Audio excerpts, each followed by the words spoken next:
கேசரி செய்யறதுக்கு பேன் சூடானதும் அதில் நெய் 2 ஸ்பூன் அளவுக்கு நெய் ஆட் பண்ணி அதில் முந்திரியும் உலர்ந்த திராட்சையும் வறுத்தெடுத்து வச்சுக்குவோம்.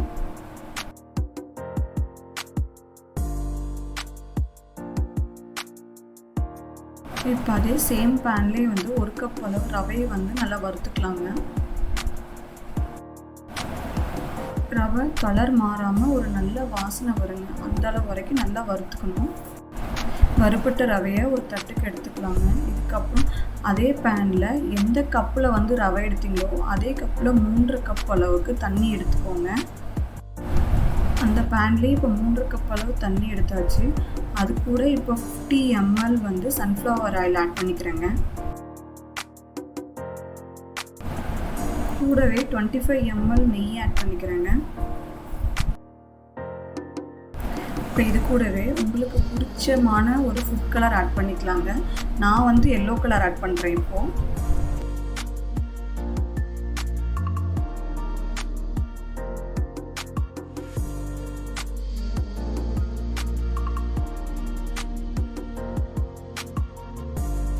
இந்த தண்ணி நல்லா கொதிச்சு வரட்டுங்க. கொதிச்சு வர ஸ்டேஜில் வந்து நம்ம ரவையை போட்டு நல்லா மிக்ஸ் பண்ணிக்கலாம்.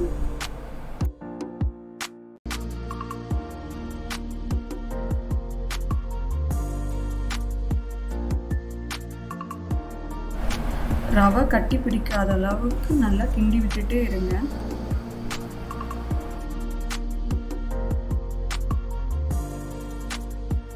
இப்போ தண்ணியில் நல்லா இழுத்து ரவை கொஞ்சம் பாயில் ஆனால் இந்த ஸ்டேஜில் வந்து சர்க்கரை ஆட் பண்ணிக்கலாங்க. 1 கப் ரவைக்கு இப்போ 1.25 கப்பு சர்க்கரை ஆட் பண்ணுறேங்க. ஸ்வீட் கொஞ்சம் அதிகமாக வேணுங்கிறவங்க இன்னும் கூட சேர்த்து ஆட் பண்ணிக்கலாங்க.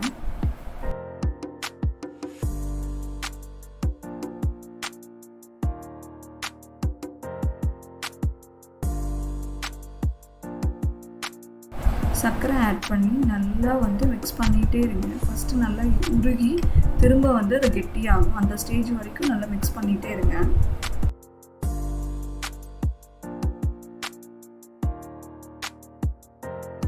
இப்போ இந்த ஸ்டேஜில் நான் ஆல்ரெடி வந்து வறுத்து அரைச்சி வச்சுருக்கிற ஏலக்காய் தூள் ஆட் பண்ணிக்கிறேங்க. ஏலக்காயும் சர்க்கரையும் வந்துட்டு அரைச்சி எடுத்துருக்கிறேன். நல்லா கிளறி விடுவோங்க. இப்போ ஆல்ரெடி நம்ம வந்து முந்திரியையும் திராட்சையும் வந்து நல்லா நெய்யில் போட்டு வறுத்து வச்சுருக்கோம். அதை இந்த ஸ்டேஜில் ஆட் பண்ணிக்கலாம். அவ்வளோதாங்க, சுவையான கல்யாண வீட்டு கேசரி இப்போ வந்து ரெடி ஆகிடுச்சு. நீங்களும் சமைச்சு பார்த்து கமெண்ட் ஷேர் பண்ணுங்கள்.